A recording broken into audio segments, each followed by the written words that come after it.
Buenos días a todos. Sol, buenos días, Sol. Buenos días. I'm going to have the guys say their names one more time and where they're from. Mi nombre es Ricardo Salinas, de Guadalajara, Jalisco. Yo soy Gustavo Peña, de Los Ángeles, California. Yo soy Guadalupe González, de Tijuana, Baja California, México. Fernando Moreno, de Tucson, Arizona. Adrián Guijala, de Long Beach, California. Eddie Hernández, de East LA. Buenos Heights. Adrián Mendoza, de Chihuahua, México. Chihuahua. Jorge Contreras, de Tecalitlán, Jalisco. Willy Acuña, Central California. Jorge Flores, LA. Felipe Romero, Alto Vallarta. Say that one more time, please. No, yeah, porque cada volumen va a estar haciendo sonido ahorita. Sí. Felipe Romero, sí, 2. Okay. Sí, Puerto Vallarta. Don't work. Yeah. Chuy Hernández, Mexicali, Baja California. So the concept of this group of Sol has always been, I think in the early 90s, was to try to keep the group young, energetic. When I opened my restaurant, I couldn't pick, have my pick from like the best mariachis. It's like whoever needed a gig, they went to a new restaurant to work with me, right? But we had really good musicians also during that time. But a couple of years after that, the group started getting younger and younger and younger. And just like I said last night, Felipe wasn't even born yet when we opened the restaurant. But yeah, because sort of like the discipline of the group has always been pretty consistent. Like our standing position, our rest position. Once Lupe comes back, last night he disappeared. But usually our rest position is usually like that. Enseñen la otra con el arco, con los sacos para arriba. There's another, it's used also with the bowl like that. Sometimes they do that. But for this group, it's usually the other one. It's usually this one. Usually our trumpet players, our rest position. It's not like one guy this way and then a guy this way. We're always thinking of what people are seeing. Right? Harp, rest position. He just stands there. He just stands there. Guitarron. One thing that I don't like, and I don't stress it a lot, with the guys. I don't like for their feet to be like this close together. It's nicer for them to be. It just shows more pride. It shows, even when you're playing violin, when you're here, when you arch your back a little bit, as opposed to just playing like this, it's a big difference. Párense como tocamos, como me gusta que se paren. ¿No? It's usually like that, right? Okay, párense directamente facing them, with up turn, and play facing this way. It just doesn't look the same. Yeah. The other way looks. Lupe is smiling, he has a look of it.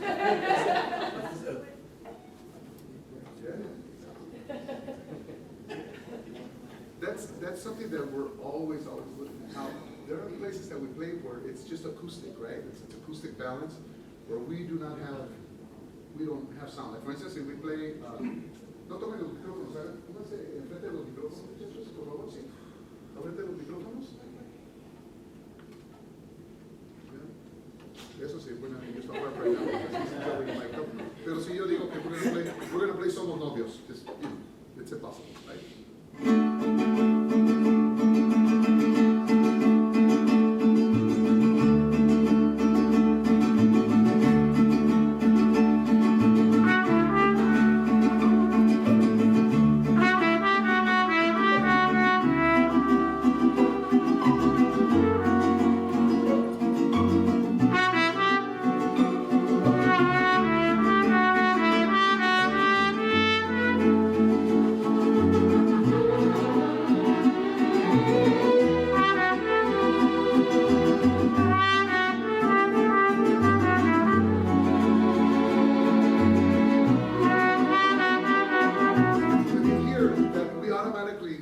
balance ourselves.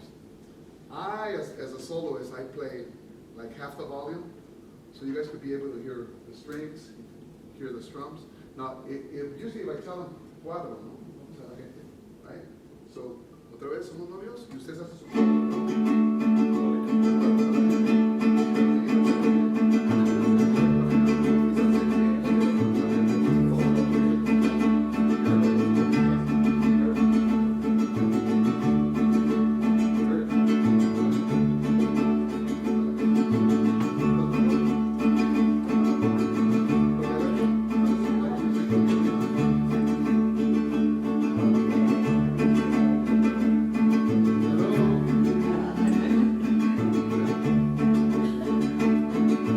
So they have to do like an imaginary setup where they're all, somebody's covering always a spot, right? Por ejemplo, Ricardo, yo voy a pedir Ricardo, ponte acá.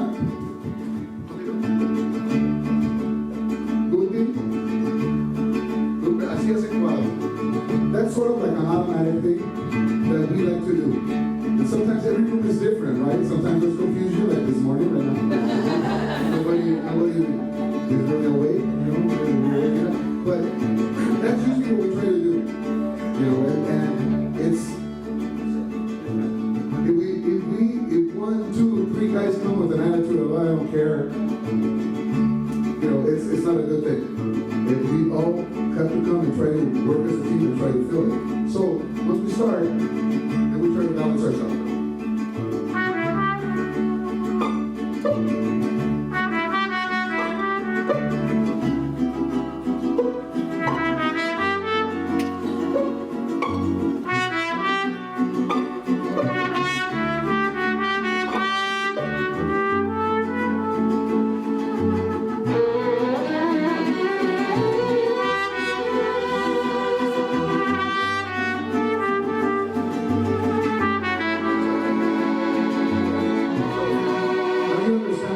Balance ourselves because it helps the audio, what you guys are listening to. 99% of mariachi groups really, they don't really care about that. They want to go, they want to make their money, they want to leave. It's not about what are the people listening to. What are they listening to? A balancing. The mentalities of 99% of groups are not that. Well, for those of you that do work gigs on weekends, you guys know that, right? We want to go, we got to play. And for a director, it drives me nuts, right? Because every time that we go and we touch people, and people, they get touched by the group. They see the best that we could do as a group. There's a great chance that 2 of those people are going to tell more people, and more work comes to the group. And it's very hard to inject it into professional musicians. You know what? It's, like you gotta leave doors open. You gotta network. You gotta make people feel that they're a part of our family or a musical family. So how does it sound out there with the string? It sounds pretty neat, right? Sometimes we hardly ever do it. I mean, honestly, we're usually like this. We do another set. You guys come back. Vénganse, por favor. Vamos a hacer las 2 líneas como normalmente hacemos. ¿Sí? I love the way that they'll disengage ¿Sí? the audience. This is another way. When we don't have a lot of space, yo digo 2 líneas, and usually the guys are over here. Our first violin, Eric is usually over here. Adrian is one of the new guys. So he's still like, okay, someone tell me, right? So we always put the violins, obviously, there. We try to put the harp in the middle. I think it looks nicer. Tócala otra vez, por favor. So the guitar player has to pluck a little louder because he's further back, right?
we're always trying to see what our surroundings are as a group. Sometimes, if they do go to a job, they ask for 6 or 7 guys.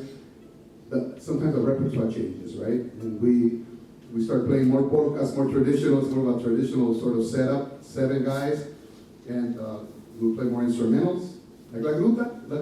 Who studied the gruta here? Yeah. So our take on la gruta is a little bit different. So voy a pedir que se paren como me gusta que se paren un poquito, toquen la gruta, ¿sí? ¿Gusta la gruta? ¿Ah? 1, 2.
So it depends what we're playing. Sometimes we'll play that with 3 violins only, 2 trumpets.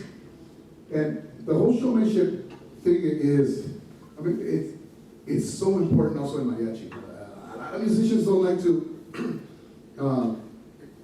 to say, okay, I'm gonna go do the gig, I'm gonna go do this thing, and the whole showmanship means smiling in front of people. It's not important. It is important, you know. But also, it also is important when we're playing, right? And sometimes we have to concentrate a lot on when we're playing, and it's secondary, you know, we're smiling. You know, I'd rather have you all play well, play with, you know, always be listening to each other. Right now, I'm listening to the rhythm section. When they're playing, right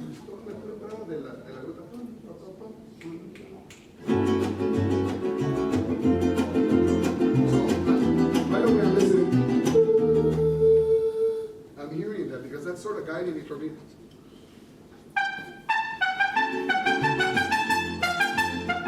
Try to have the pitch right where it should be. And I'm also listening to their chords that they're playing. Toquen los acordes a la entrada, ¿sí? Así a capela, puros violines. 1, 2, 3.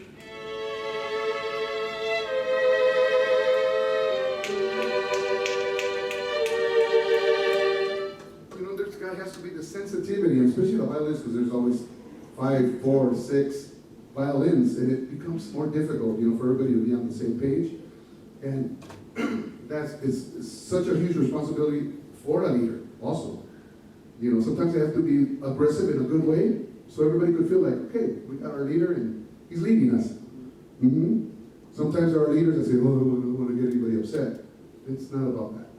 You know, it's about being professional, and boom, that's our system. That's what we play. That's what we do. My trumpet section, I'm the leader, right?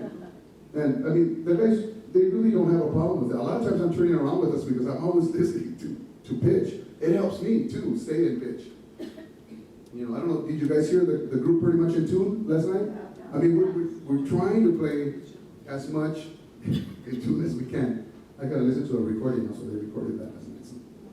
Okay. See, you know. I noticed last night, I was watching, you guys were constantly in communication with each other. Mm-hmm. You guys, the violin. Well, right now a little bit more because it feels almost like uncomfortable because we have a violinist that moved to Chicago.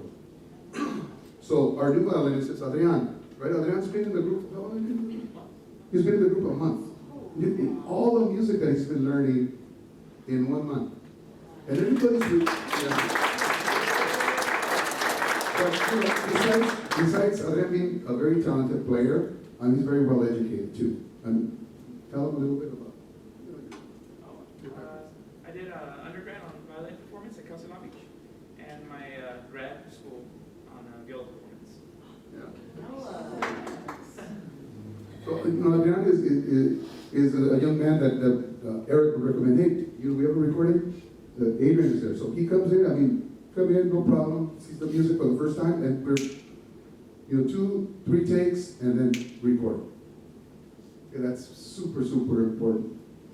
Who's been playing the less amount of time the violin? I think has been Ricardo. Ricardo's been playing the less amount of time, right? So he's more of a musician that doesn't have that big, huge musical background. It's more of a natural thing for him, and it's hard. He struggles. He goes, wow, this is like, everything's so complicated here. Yeah, it is complicated. It's not your normal, okay, we're going to do a triad, a very basic triad, when we're doing strings. We'll do something like the,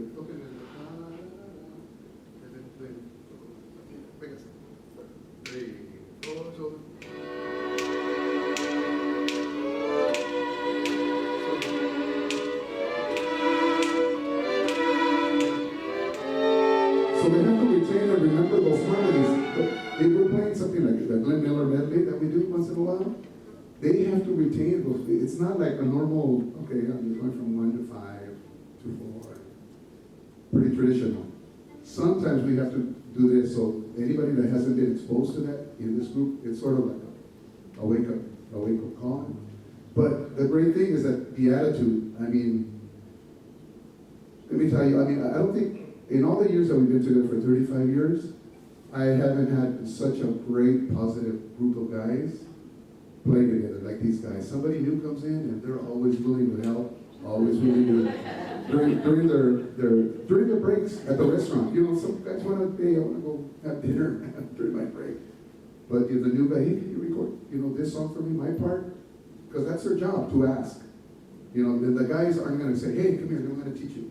No, the guys that have been here longest expect the new guys to ask them, hey, can you play? Because we don't have music for, what, maybe like 70% of the stuff we play without him. I mean, maybe 30% of the stuff we do have music, written out music, but a lot of the stuff is traditional we play, so they have to sort of record our shows, record their parts. It's always part of that professionalism. But also, even when we sing, si cantamos la Feria de las Flores, me gusta cantar bien. Me gusta cantar viejo porque vuelan mis cantares y digo lo que yo siento por toditos los lugares. Aquí vine porque vine a la feria de las flores. Cerro que se me empine, ni guapo que se me acorde. So we're always trying to hear the balance and where everybody's at. Sometimes it changes. Like I said, there are only 4 violins, so sometimes Lupe might have to sing third or second voice. He might have to change to third or second. Eric might have to sing first. Sometimes he has to second or third. We're always constantly changing and seeing what our balance is. If I say, Guti, vente para acá, Guti. Adrián, vente para acá. Fernando aquí, etc. ¿Sí? Tocan el son de la negra, sí. Una segunda vez.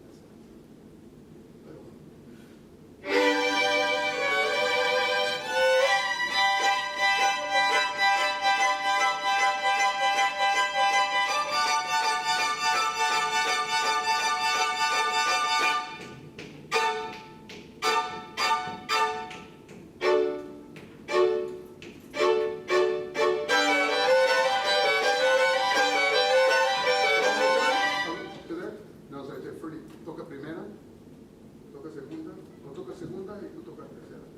¿Ah? ¿Ah?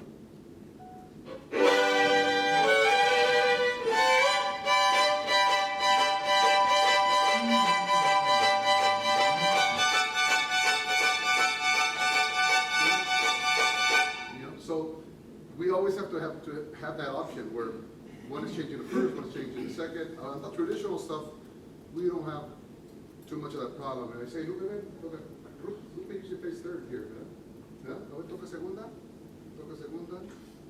¿verdad? Tú toca primera, Eric toca tercera. Eric is here, first violin, right? Acá.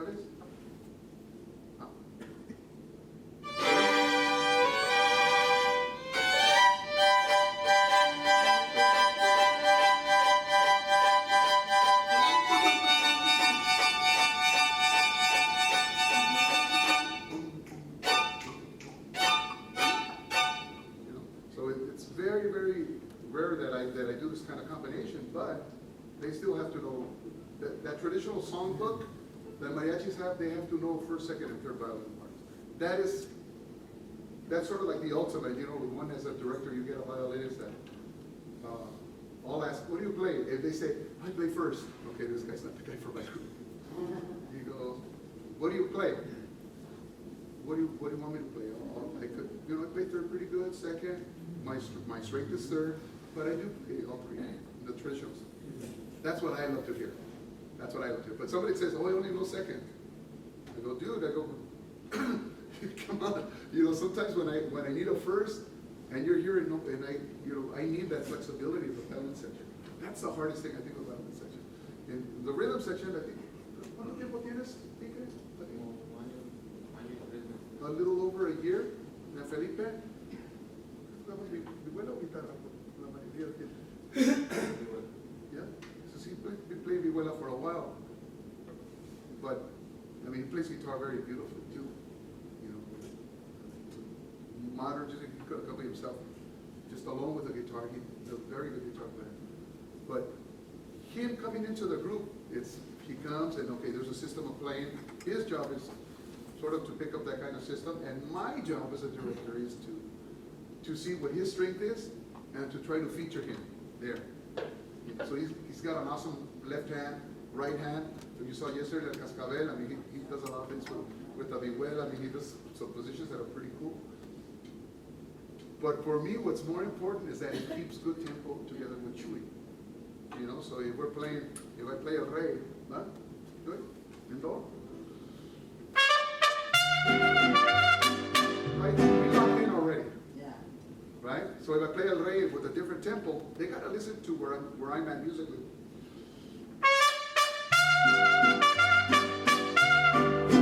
Right? Play it slower, but right away they locked in with me. With the 2 quarter notes that I played, they already heard what the tempo was. Dun, dun, dun, dun, dun, dun, dun. If I play it faster,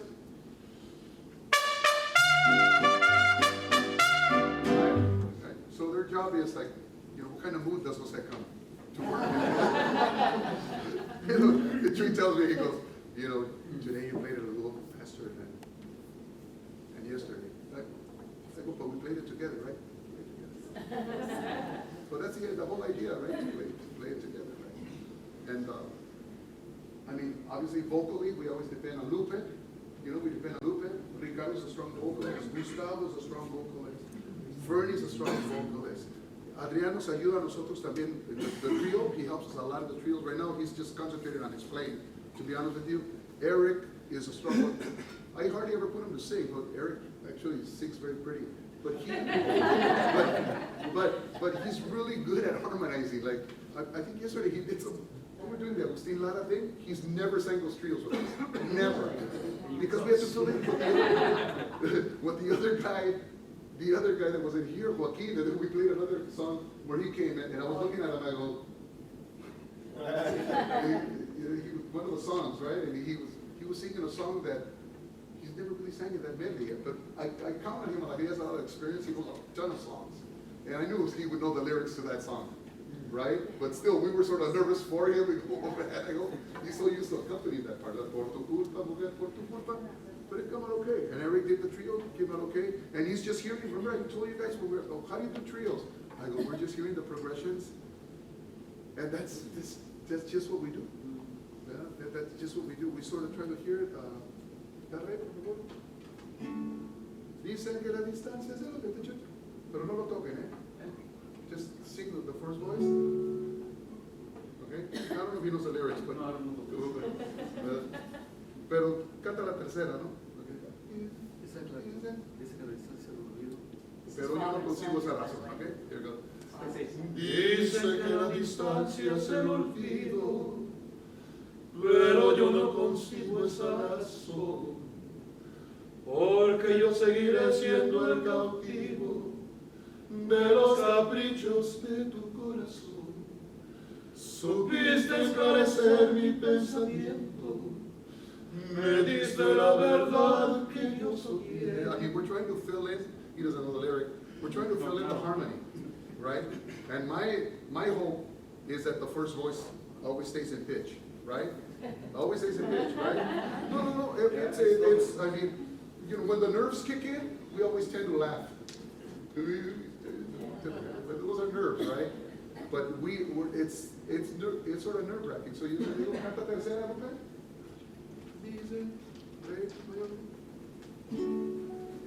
Dicen que la distancia es el olvido, pero yo no consigo esa razón, porque yo seguiré siendo el cautivo de los caprichos de tu corazón. Supiste esclarecer mi pensamiento, me dice la verdad que yo soñé, ahuyentaste de mí los sufrimientos. En la primera noche que te amé, hoy mi playa se viste de amargura. Right? So we're always trying to cover, because we already sort of hear the progressions that the rhythm section is playing. These are all the things that happen in mariachi that sometimes in workshops we don't really talk about. We just sort of do it automatically when we go out there and play.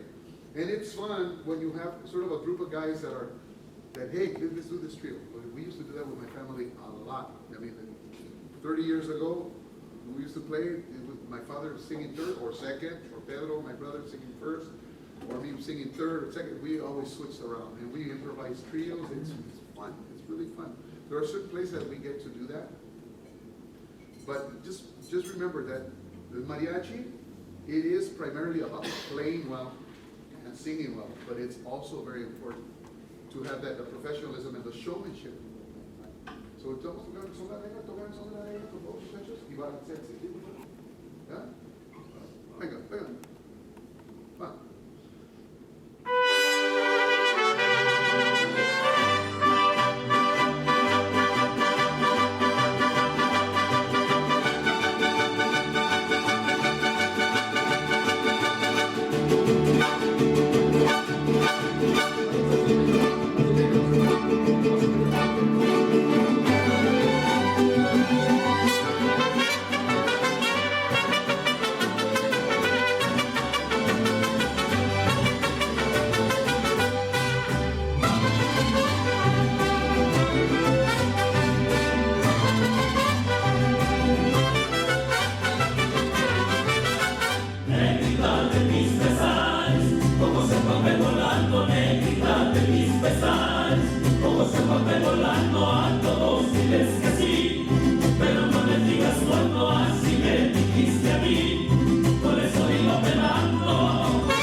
accents are, that they're sort of it becomes contagious when you guys.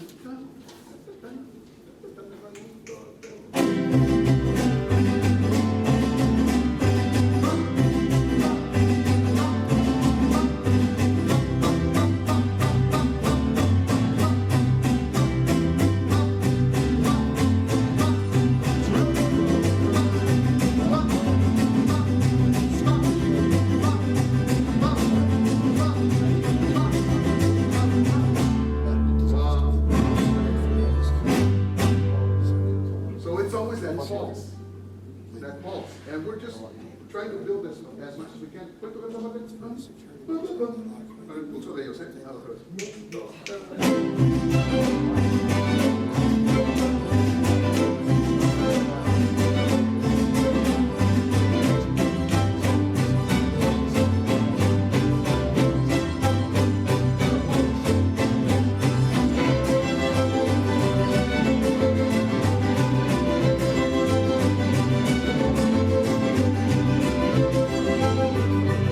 So that's we're always sort of trying to connect with the pulse, whether it's a bolero, whether it's a son.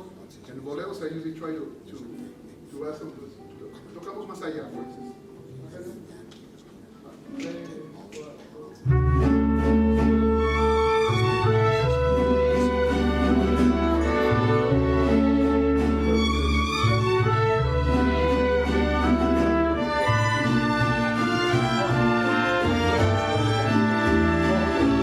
Más allá de lo bello y precioso, estás tú.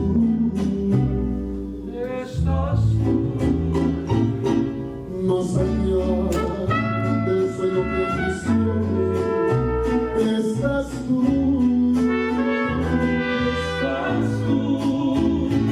Más allá de la luna más bella que tendrá una estrella.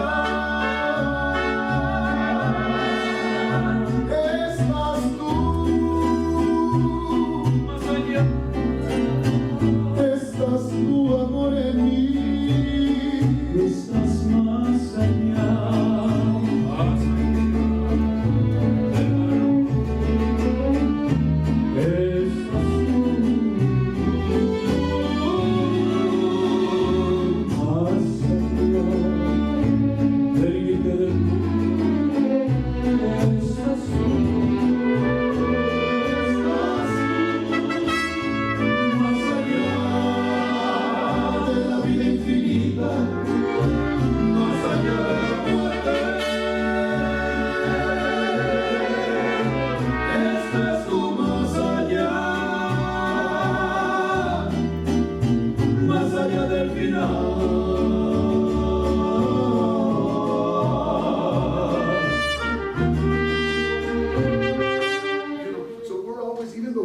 We're sort of hearing the pulse, their pulse.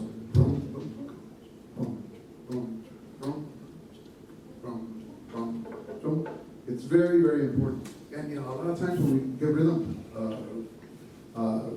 rhythm player, guitar player, vihuela player, if they come with this attitude that it's me first, you gotta follow me, everybody, and they're not listening sort of to the pulse of the group of everybody playing, the bowings, where they feel comfortable bowing also, playing super fast, it's never going to work out. It's always that team effort. So that's basically the system that I use, that I've used for years. So a lot of the younger guys that are part of this group now, I mean, one way or the other, they listen to our records and stuff like that. They say, one day I want to be in that group, work with the guys and stuff like that. My job is sort of to make it pleasant for them to work. To want to play, to say, I like to play that. I like to play. We've been very blessed lately. We're working a lot, and these are the toughest times to get up in the morning. Yeah. I know some of them were walking outside on Fremont Street. I think I'm doing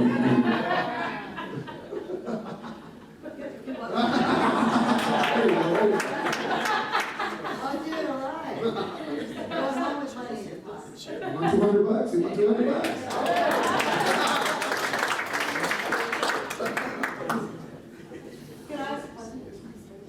What, to engage your audience, have you ever had a tough audience that you have to really work that hard to get? Every audience is different. Yeah, I mean, last night they were so with you, but I mean, when you have an audience, it's a tough audience. There's some strategy. Usually in the theaters, we don't have a problem because when somebody buys their ticket to go see us play, they're already pumped up to come and hear us play. Right? Where it's difficult, it's when when we're not touring or we're not out, we're at the restaurant, and that's our job there at the restaurant. And if we approach it like a job, it doesn't become fun. We have to approach it as a chance to play together, to have fun, to enjoy what you're playing. And sometimes, it's difficult to go and play at the restaurant. It's that routine. But I mean, who plays classical music? How many times do you have to play a certain concerto or a certain piece with a certain orchestra? We're going to play that. Okay. We only have this repertoire. We're just going to play those pieces. Yeah. When you're at your restaurant or you're someplace where maybe the audience is not engaged in as much, do you guys go out and shake a few hands and say hello? And That's even a story, let me tell you, but we've been getting a little bit better at that, I always tell guys, most of the time, if I'm not there, Chewy knows what kind of music to play to get them engaged with us, But sometimes, it becomes a routine. It becomes a routine, and I know the young guys, sometimes they want to play this song, that song, and I go, it would be great to play that song, but we have to practice it first. Because we have a certain standard of presenting ourselves, or I like to think that we do. You understand what I mean? So, we could improvise a whole bunch of songs, but they won't come out 100% awesome. We have to brush it up a little bit during the break. Just wait, let's go over there. This is what we do. But, So when you guys are doing your solos and you come forward to sing for me, and you step forward, do you sing it the same? I mean, do the hands go up at this word? I mean, do you sort of have to choreograph what you're going to do where the hand goes up and the hand goes down? Not Is really. this how it takes you, or what?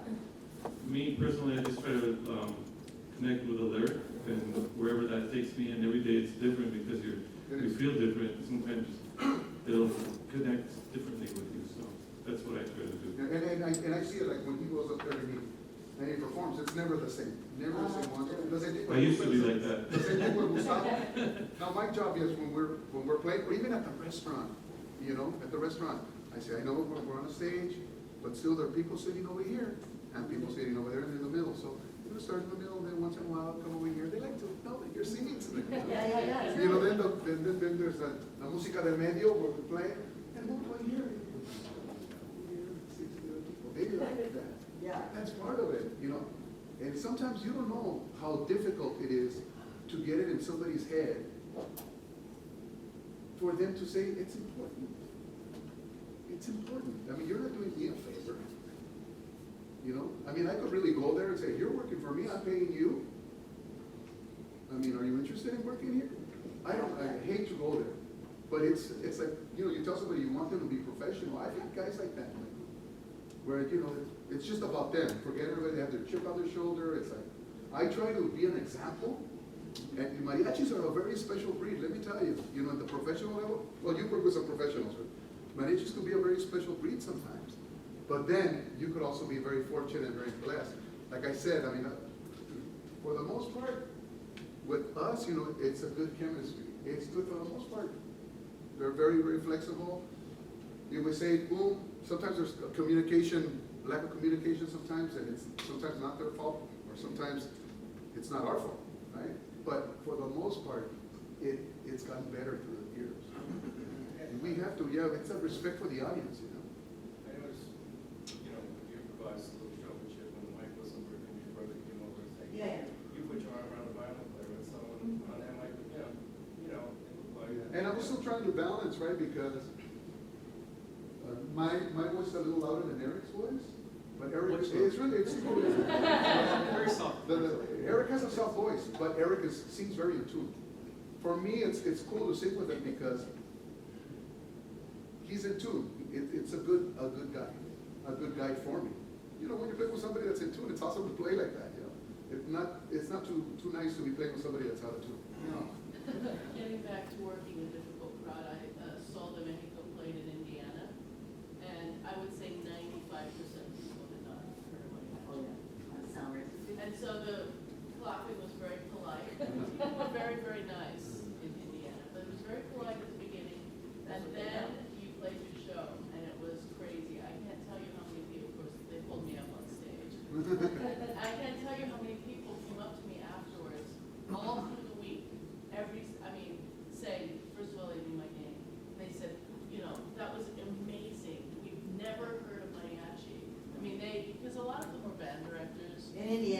Indiana, and not a diverse crowd. Not a diverse And crowd. really, I mean, did not know Mariachi. We had some jazz teachers that came up to me and they said, you know what, man?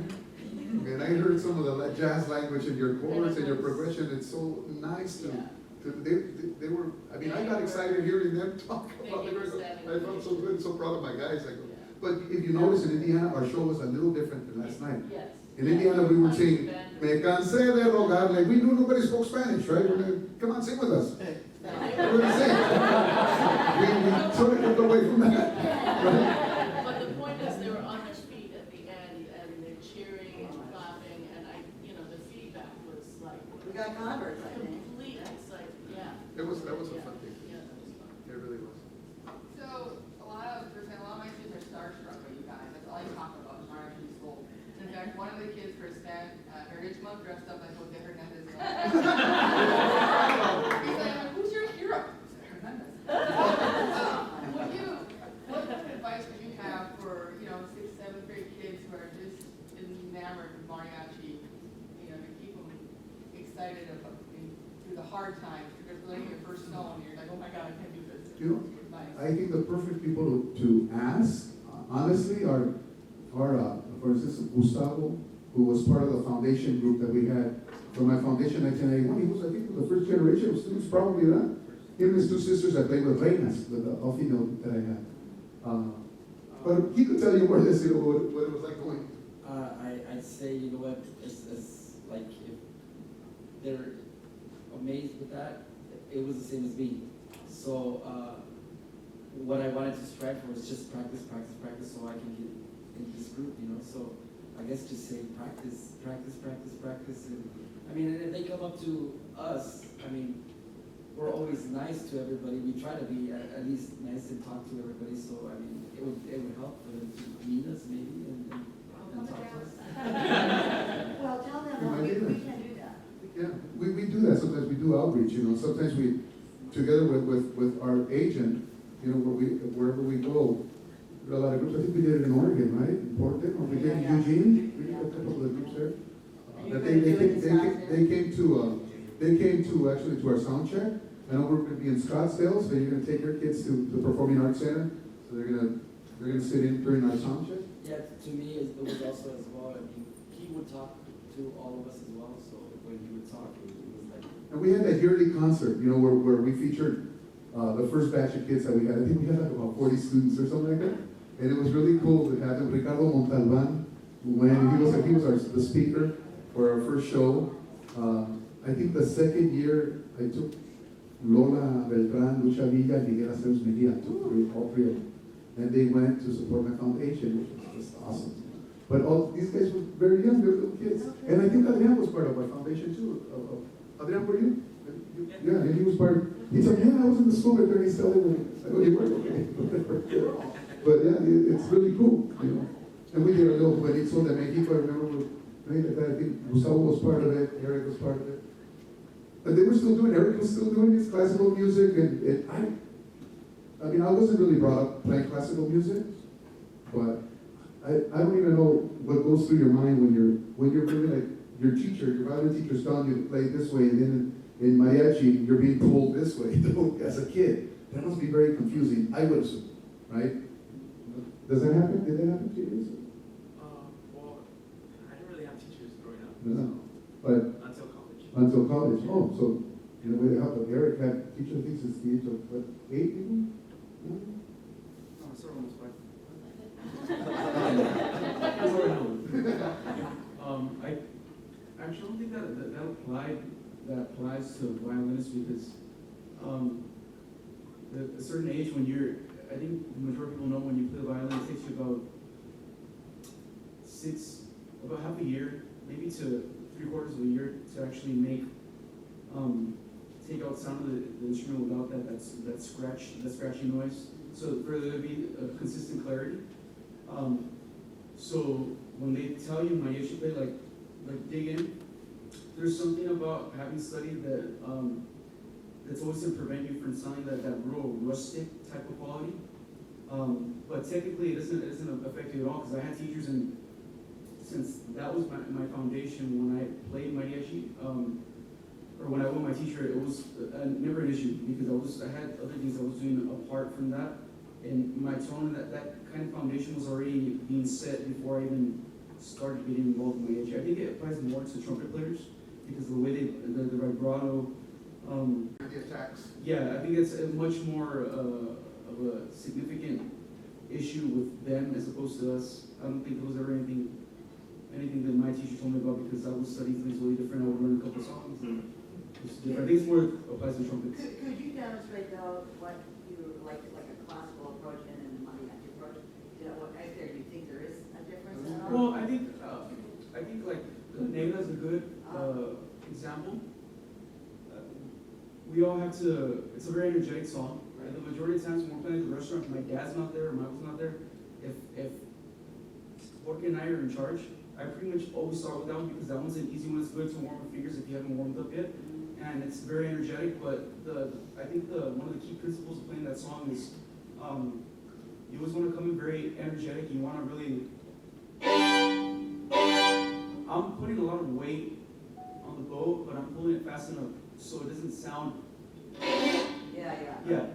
Sometimes that happens. I know a lot of guys in other groups that play very well. That didn't study, but they have an innate ability for the instrument, but they sound a little rasposo, a little scratchy when they play. But it's a part of the characteristic of music. I don't think I've ever really had, if anything, they told me, take it more, because it's too clear sometimes. But that's kind of somewhat of an obstacle that you're gonna run into when you have that, like, bowing. You know, I had a violin professor of violin. She told me, you know, the difference between sounding, when you project your sound, if you're behind like a concert violinist and they're projecting their tone, you know, they put the bow on the string and they put a certain amount of weight and they pull. Now, if you're behind them, you might hear a little that scratches, but by the time it projects out to people, you don't hear that. A lot of times when you hear people that more mariachi based, they don't have that much of a foundation, you'll hear a little that they put a lot of weight on the bow, a lot of weight. I'm envious because it's hard for me to do. They put a lot of weight on the bow, but they don't pull the bow fast enough, so you end up hearing. And my teacher, that professor told me, she said, the key is to put enough weight on the bow and pull it fast enough so you have a big tone and you have a nice clear tone. The quality of sound doesn't get distorted or hindered by you know. So I think when you have a foundation of technique a little bit or a lot, that's just going to help you play well. Still a violin. I think for the trumpets, I think that's where they really get confused. Like the way their vibrato, something in mariachi trumpet, they use their lips. As you get classical trumpet, they actually. In classical trumpet, I think they actually move. It's weird. I think that's where they get a little bit. That might be a little bit more difficult. Yeah. Violin, oh my God, that is like the most difficult. My dad was a violinist. I teach 5th and 6th grade kids, and one of the most difficult things for me to do is to get 5th and 6th grade boys to come into my choir. How many of you have sang in choir when you were a kid? Senor Pavarotti. I mean, Gonzalez. No. No? Did you get any kind of training? From my father. He's the singer, so I learned from him. Okay. But any of you sang when you were younger? In the choirs? In a choir at all? No. No? Well, that kills that idea. The thing is, that's what I tell you about mariachis, is that we sort of grow up listening, and it's just something that we just have already in our You're ears. kind of thrown into it. Like, if you haven't sang it, oh, sing it, and they put you in front of everybody. It's very uncomfortable. Okay. It's super uncomfortable. Especially when, like, I'm not much of a singer. So they put me, I'm like, oh, I'm over it already because they did that to me when I was 18 years old, and that's pretty old. I was 18, but it's very awkward at the beginning, super awkward, because people are looking at you and you're like, it's super awkward. Oh, I have two questions. Okay, when you perform, if you go to a show, restaurant, do you have a list of songs? No, at the restaurant, no. It depends how we feel the audience.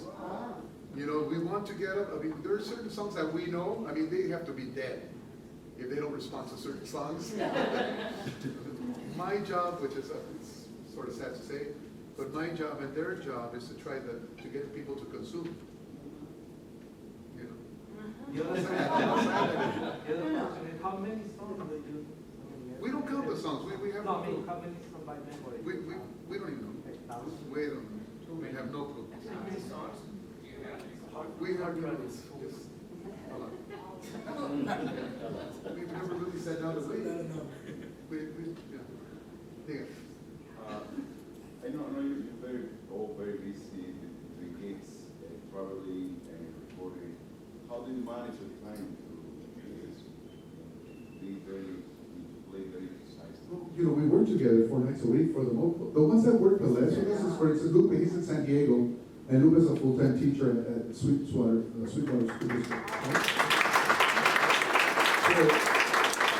So it's harder for him to come in. I mean, we feel it as a section, you know, that he doesn't play with us all the time. Because when you work together all the time, you're very sharp and on your points, and it's very, very difficult. You know, but for the guys that do work together all the time, there's no problem. I mean, we try to practice 1 day a week, and it's like looking at new music that I wrote for them, or polishing up some old stuff. Like right now, what we want to do, what I need to do with the guys right now, we have to polish up a lot of the old polkas and other songs that we haven't played in a while. That we need to polish up a lot of that stuff because we don't want to lose that. We still want to play a lot of the polkas and a lot of the songs. What is the foundation? Do you guys come from families that play mariachi? Los algunos de Ricardo y ¿tu papá tocaba mariachi o tus tíos? Sí, en mi familia, pues mi papá, mis tíos, por parte de mi papá, pues tengo mujeres también, tías, primas, mis abuelos también. His uncle used to play with me too. You know. Well, not with me, with the group.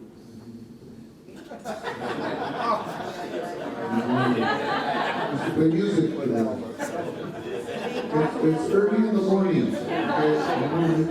My dad, his brothers, my grandfather, He comes from a long line of musicians too. Lupe, when we go back, his uncle used to play with my father in the 60s, the Mariachi Águila. And his grandfather used to probably play with my grandfather in Jalisco. Bueno, yo empecé a tocar en grupos profesionales en el 70, 1970.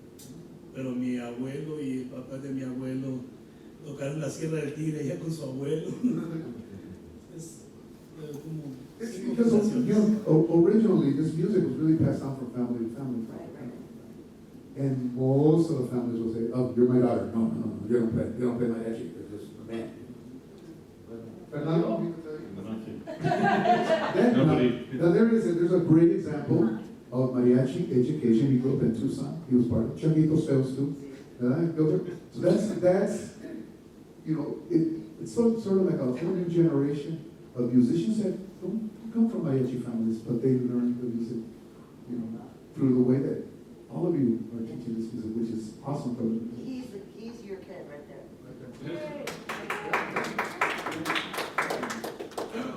My dad exposed me to mariachi music. He actually started with his father. Nothing good there? Yeah, and so. That's awesome. I didn't see any of that. Eric,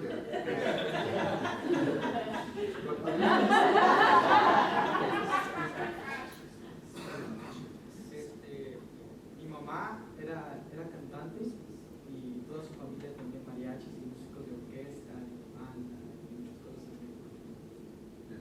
His mother was a singer, and his dad and his uncles, they were like in orchestras and stuff like that.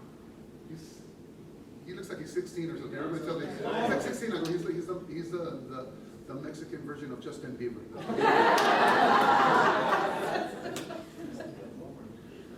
Bueno, pues yo soy creo que la cuarta generación de mi familia de músicos de mariachi, pues.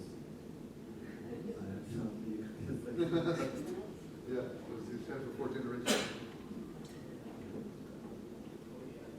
So,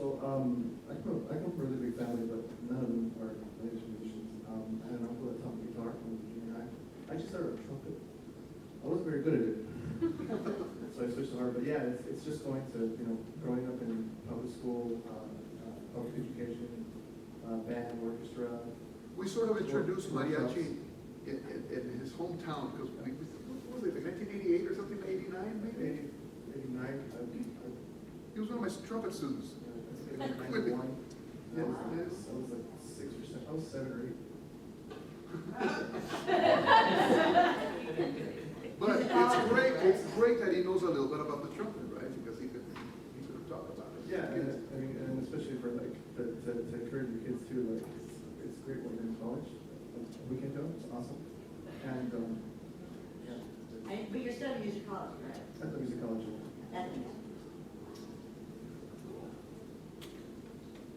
Well, I started in middle school in the Mariachi program. ¿Tu familia es un maestro? I have no musical. He is out of Roosevelt High School in East Los Angeles. We're Stand and Deliver, Escalante. Do they still have a mariachi program at that school? Well, I don't know about the middle school, but I know that in the high school they still are trying to run it. Are they? Yeah. Felipe?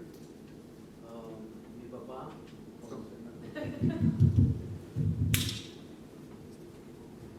Sí, mi papá, mi hermano, en mi casa pues todos cantan. ¿Abuelos? Mi abuelo y el papá de mi abuelo, el papá de mi papá, Buenas sorpresas. papá de Jalisco, de tal país, cerquita de Mascota, ahí todo el tiempo, toda esa familia de mariachi.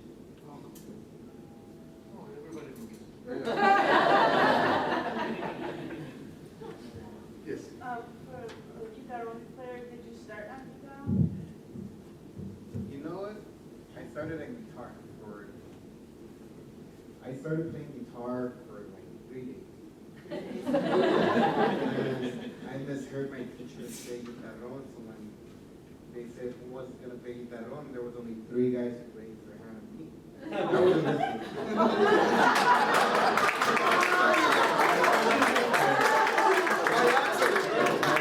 So when I went to the room, they had the little practice room, I saw playing guitarón, I'm like, yeah.